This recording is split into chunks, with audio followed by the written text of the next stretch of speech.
तो दोस्तों, आज हम ऑन अ स्टूडेंट मूवी की कहानी जानने वाले हैं। तो शुरू करते हैं। कहानी की शुरुआत होती है का वह हाई स्कूल से एक टीचर क्लास के बच्चों को टेस्ट के बाद रिजल्ट बांट रहा था। इन्हीं बच्चों में आसुका नाम की एक लड़की थी जो पढ़ाई में बेहद कमजोर थी। हालांकि यह टेस्ट अब तक का सबसे आसान था, मगर आसुका कोई में भी जीरो मिलाकर उसके बॉयफ्रेंड यूसीरा ने उसका मन बहलाने के लिए कहा कि जीरो तो उसका लकी नंबर है। मगर तब उनके टीचर ने उन्हें खूब डांटा और कहा कि अगर आसुका ने अभी पढ़ना शुरू नहीं की तो वह जिंदगी में कुछ नहीं कर पाएगी। इसके बाद अगले पीरियड में उनका हिस्ट्री टेस्ट था, जिससे आसुका पहले ही डरी हुई थी। पहले सवाल वे उन्हें उस मशहूर मंदिर का नाम बताना था जिसमें सिक्का डालने पर सभी मिन्नतें पूरी ऊर्जा आती है। जवाब तो मालूम नहीं था, मगर उसने इसे खाली छोड़ने के बजाय तुक्का मार के कुछ भी लिख दिया। जैसे ही उसने जवाब लिखा, 2 बार खिड़की से जबरदस्त रोशनी दिखाई दी। फिर शहर के एक हिस्से में अचानक अपने आप एक जंगल जैसा हिस्सा पैदा हो गया है। अगले दिन जब आंसू को यूपीडा स्कूल जा रहे थे तो उन्हें जंगल वाला रास्ता दिखाई दिया। उन्होंने सोचा कि कल तक तो यहाँ कोई भी ऐसा रास्ता नहीं था, इसलिए उन्होंने खुद अंदर जाकर देखने का फैसला किया। कुछ देर चलने के बाद उन्हें एक मंदिर मिला जिस पर इस जगह का नाम लिखा था, और यह नाम पढ़ ही नहीं पा रहे थे। जाने बिना सोचे समझे उसमें एक सिक्का फेंक कर मन्नत मांगी कि मेरे हर टेस्ट में 100 नंबर आए। इसके बाद वह दोनों आराम से स्कूल लौट आए। जब आंसू को पिछले टेस्ट का रिजल्ट मिला तो उसने देखा कि उसके 100 में से 5 नंबर आए थे। तब वह सोचने लगी कि मन्नत मांगने का कोई फायदा नहीं हुआ। थोड़ी देर बाद में उनका वर्ल्ड पॉलिटिक्स का टेस्ट हुआ। पहले सवाल हाल में उन्हें जापान के प्रधानमंत्री का नाम बताना था। आशिकों को बिल्कुल भी आइडिया नहीं था कि प्रधानमंत्री है कौन, इसीलिए उसने यूं ही अपने बॉयफ्रेंड यूसीरा का नाम लिख दिया। इसके आगे भी उसे किसी सवाल का जवाब नहीं आता था, इसीलिए वह चुपचाप सो ही गई। बाद में स्कूल के बाद अशोक और आसुका यूसीरा दोनों के घर गए। जैसे ही वह दोनों घर में घुसे तो आसुका की माँ बाप ने बहसबाजी चल रही थी कि पिता एक सेल्समैन थे जिनकी नौकरी खतरे में थी और उसकी माँ का किसी दूसरे आदमी के साथ अफेयर चल रहा था। यूसीरा ने उससे कहा कि इनके ऊपर ध्यान मत दो, ऐसी लड़ते रहते हैं, और फिर उसे अपने कमरे में ले आए। तब यूसीरा ने देखा कि कमरे के बाहर खाली प्लेट्स और पड़े थे। असल में आसुका का एक जुड़वा भाई भी था जिसका नाम था केसो के। इसकी पढ़ाई में बहुत ही ज्यादा अच्छा था और उसे हर टेस्ट में 100 नंबर मिलते थे, मगर एक दिन वह अपने हाई स्कूल एंट्रेंस एग्जाम में फेल हो गया। केसो के जैसा होशियार बच्चा इतना बड़ा धक्का सहन नहीं कर पाया और उसी दिन से उसने खुद को एक कमरे में बंद किया हुआ था। वह किसी से बात नहीं करता था और बस अपने कंप्यूटर पर वीडियो गेम खेलता रहता था। अशोका यूसीरा कोई कहानी बताते हुए थोड़ा उदास हो गई तो यूसीरा उसके लिए बाजार से कुछ खाने को लेने गया। वहीं दूसरी ओर उनका टीचर टेस्ट की बुक चेक कर रहा था कि अचानक वह रहस्यमयी मंदिर चमकने लगा और टीचर का चश्मा धुंधला हो गया कि कुछ देर बाद सुगा नहीं। सीधा को फोन करके पूछा कि वह कहाँ रह गया तो यूसीरा ध्यानी कहा कि वो बहुत ही ज्यादा बिजी है और आज उससे मिलने नहीं आ पाएगा। कॉल कटने के बाद आसुका को अपने दोस्त का मैसेज आया कि यूसीरा बहुत बड़ी मुसीबत में फंस चुका है। अब ये खुलासा होता है कि यूसीरा सच में जापान का प्रधानमंत्री बन गया था और वह कई सारे इंटरव्यूज भी दे रहा था। अगले दिन जब आसुका स्कूल गई तो उसे समझ नहीं आ रहा था कि उसका बॉयफ्रेंड बाजार गया था, अचानक प्रधानमंत्री कैसे बन गया। और बाद में खबर आई कि कई सारे देशों के प्रधानमंत्री भी लापता हो गए थे।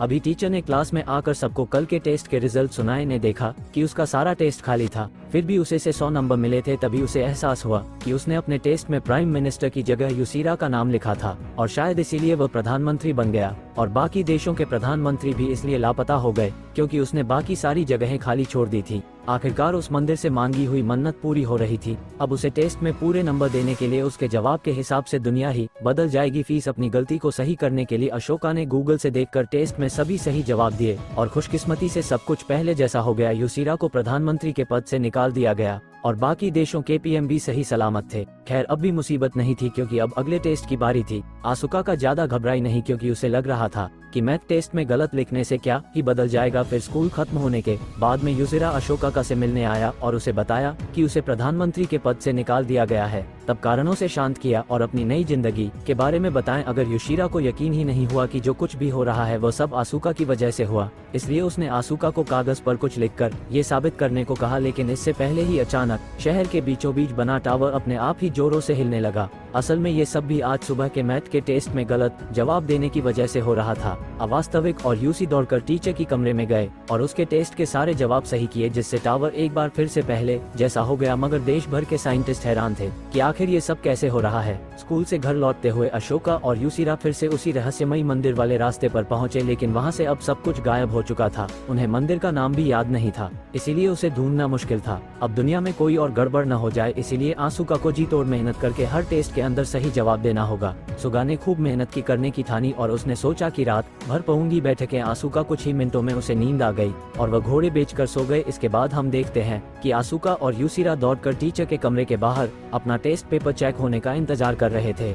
पहले की तरह इस बार भी आसूका को 100 में से 100 नंबर मिले और वह दुआ कहने लगी कि इस बार इंडिया में कोई गड़बड़ न हो जाए। वह घर लौटी तो उसने देखा कि उसके पिता और बेहद खुश थे क्योंकि उन्होंने अपनी जिंदगी की सबसे बड़ी सेल की थी। असल में आसूका ने टेस्ट में लिख दिया था कि दुनिया का सबसे कीमती पदार्थ आरोप का पानी है। इसी वजह से बहुत सारे लोगों ने आरोप खरीदनी शुरू कर दिए, जिससे उसके पिता को काफी मुनाफा हुआ। अपने पिता को खुश देखकर आसूका भी खुश थी और उसने सोचा कि सब कुछ ऐसी चलने देते, लेकिन बाद में उसने टीवी पर देखा कि दुनिया भर में पानी के लिए भयंकर लड़ाई होने लगी है। अब चीजें हाथ से बाहर हो गई थी, इसलिए आसूका ने तुरंत ही अपनी सीट में जवाब बदल दिया और सब कुछ पहले जैसा हो गया। अभी उसके दिमाग की बत्ती जली और उसने अपनी ताकत के जरिए अपनी माँ नवाब की लड़ाई सुझाने की सोची। अगले दिन जब टेस्ट में उससे पूछा गया कि कौन सा एस्ट्रोनॉट अंतरिक्ष में जाने वाला है, तो उसने अपनी माँ की नई बॉयफ्रेंड का नाम लिख दिया। इसी वजह से उस आदमी ने आज ही आसूका की से ब्रेकअप कर लिया और अगले दिन वो अंतरिक्ष में चला गया। ब्रेकअप के बाद उनकी माँ अपने परिवार को समय देने लगी और उनकी जिंदगी फिर से खुशहाल हो गई।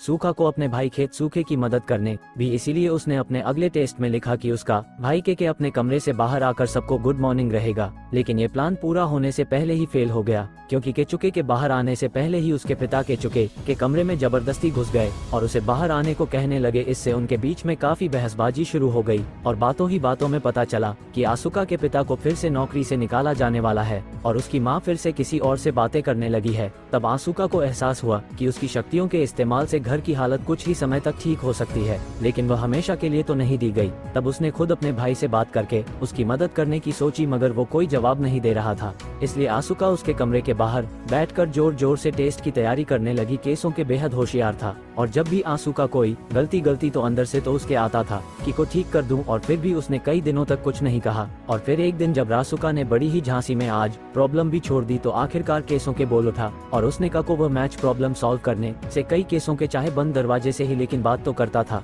और उसकी मदद से आसूका भी दिल लगाकर पढ़ने लगी। फिर कुछ ही दिनों में उनके पिता ने खुद सेल्समैन की किताबें पढ़ना शुरू किया और अपने काम को और बेहतर करने की कोशिश की। इधर उसकी माँ ने भी अपने सभी बॉयफ्रेंड के नंबर डिलीट कर दिया और अपने परिवार पर ध्यान देने का फैसला किया। फिर एक हफ्ते बाद आसूका बिना किसी मदद के टेस्ट में 100 में से 100 नंबर ले आए। वो दौड़कर ये खुशखबरी केसुके को सुनाने गई पर उसने तब भी दरवाजा नहीं खोला। अगली सुबह जब घर में सभी लोग खाना खा रहे थे तो केसुके अचानक खुद ही अपने कमरे से बाहर आकर उनके सामने खड़ा हो गया। उसने अपने पिता से माफी मांगी और अब और ज्यादा मेहनत और लगन से पढ़ने का वादा किया। ये देखकर उसके पूरे परिवार में खुशी की लहर दौड़ गई। फिर एक दिन जब वास्तुकार यूशिरा स्कूल जा रही थी तो काको अपने बैग में वह पहली वाला टेस्ट पेपर मिला। उसे सिर्फ 5 नंबर मिले थे, इसीलिए उसने कागज फाड़ दिया। मगर जैसे ही उसने कागज फिर से जुड़ाव तो अचानक उसी जगह पर वही जंगल वाला रास्ता बन गया। तब मुझे एहसास हुआ कि उसने मन्नत पूरी करने वाले मंदिर के बारे में इसी टेस्ट में लिखा था। उसके जवाब की वजह से यहाँ नया मंदिर खड़ा हो गया था। अब यूसीधा और आसूका एक बार फिर से मंदिर में गए और मन्नत मांगी कि आशंका की हर बात सच न हो ताकि सब कुछ पहले जैसा हो जाए। उन्होंने थोड़ी देर इंतजार किया मगर वो मंदिर अब भी वही था। इसके बाद स्कूल में टीचर ने फिर से उन्हें टेस्ट लिया जिसमें जागृति और दुनिया की आबादी के बारे में सवाल थे। तभी अचानक आशिकों को याद आया कि उस मंदिर में सिक्का डालने पर ही छाप पूरी होती है, यानी सब कुछ पहले जैसा करने के लिए उसे सिक्का वापस निकालना होगा। उसने फटाफट टेस्ट पूरा किया और मंदिर में से सिक्का निकालने पहुंचे मगर वो सिक्का एक बक्से में बंद था। दुकाने एक लकड़ी से सिक्का बाहर निकालने की कोशिश की और वह कामयाब भी होने ही वाली थी। वहीं दूसरी ओर केसुके और उसके माँ बाप उसके भविष्य के बारे में इंचित कर रहे थे। वह जिंदगी की एक नई शुरुआत करने के लिए काफी उत्सुक था। उसकी माँ ने भी सबको परेशान करने के लिए माफी मांगी और आखिरकार सब कुछ ठीक हो गया। उधर आशंका का टीचर उसका टेस्ट पेपर चेक कर रहा था और उसे हमेशा की तरह 100 नंबर मिले, लेकिन विरोधी वक्ता चुका ने अचानक सिक्का फिर से गिरा दिया और सिक्किम में से अद्भुत रोशनी। कुछ ही पलों में हम देखते हैं कि मंदिर के बाहर कोई नहीं था बल्कि पूरा शहर, देश, यहाँ तक कि पूरी दुनिया खाली हो चुकी थी। मानो सभी इंसान एक ही झटके में गायब हो गए। वो अंत में हम देखते हैं कि आसूका की टेस्ट में आखिरी सवाल था कि दुनिया की आबादी कितनी है। आसूका ने वह जगह खाली छोड़ दी जिस वजह से पूरी दुनिया इंसान गायब ही हो गए और इसी के साथ ये फिल्म यहाँ पर खत्म हो जाती है। तो दोस्तों